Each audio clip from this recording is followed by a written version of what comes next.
Hi అండి. ఈరోజు వీడియోలో simple and super recipe cabbage 65 ఎలా చేసుకోవాలో చూపించబోతున్నాను. పప్పుచారులో నంచుకుని తింటే నెక్స్ట్ లెవెల్ అంతే. ఇది క్యాటరింగ్ స్టైల్ రెసిపీ అండి.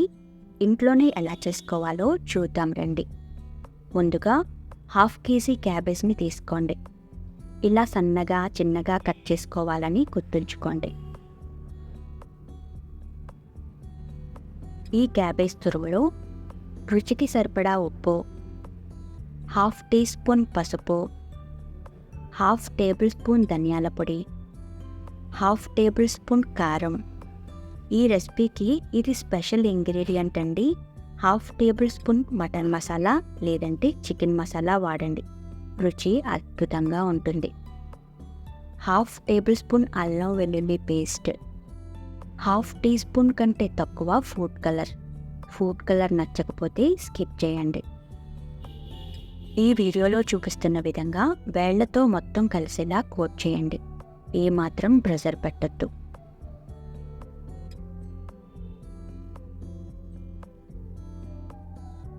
కొత్తగా మన ఛానల్ని ఎవరైనా చూస్తున్నట్లయితే ప్లీజ్ లైక్ చేయండి. మీ లైక్ని అయితే వృధా కానివ్వను. ఇలా మొత్తం కోట్ చేసుకున్నాక కప్పు కార్న్ఫ్లోర్ వేయండి, అంటే 50 గ్రాములు అన్నమాట. 1/2 కప్పు బియ్యం పిండి వేయండి, అంటే కార్న్ఫ్లోర్లో 1/3 వంతు బియ్యం పిండి. టేబుల్ స్పూన్ శనగపిండి వేసి కోట్ చేయండి. అరచేతికి అంటకుండా వేళ్లతో మాత్రమే కోట్ చేయండి.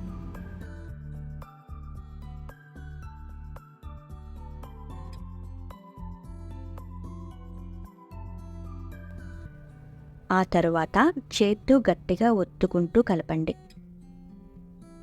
క్యాబేజ్లో ఉండే మాయిశ్చర్తోనే ముద్దగా తయారవుతుంది.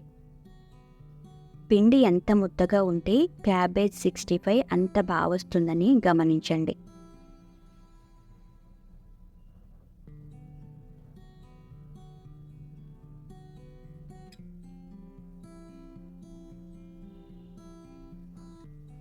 ఈ క్యాబేజ్ని మరిగే వేడివేడి నూనెలో 2-3 బ్యాచ్లుగా వేసి వేయించండి.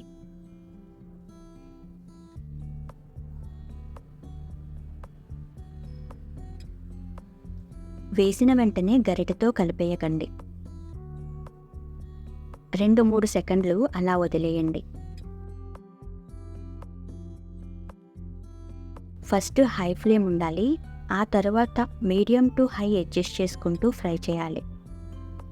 మీరు ఫ్లేమ్ తగ్గించి వేస్తే ఆయిల్ ఎక్కువ పీల్చేస్తుందని గుర్తుంచుకోండి. ఖచ్చితంగా వీలైనంత వరకు హై ఫ్లేమ్ మీదే ఫ్రై చేయాలి, అప్పుడే అన్నీ ఈవెన్గా వేగుతాయి.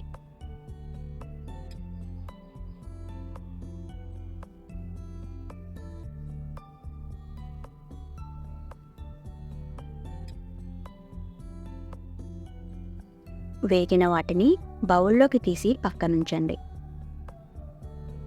అదేవిధంగా రెండో బ్యాచ్ కూడా వేసి వేయించి తీసుకోండి.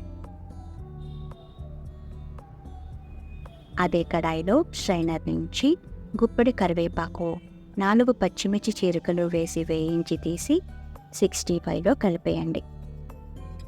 అంతేనండి, సింపుల్ అండ్ సూపర్గా చేసుకుని క్యాబేజ్ 65 తయారు.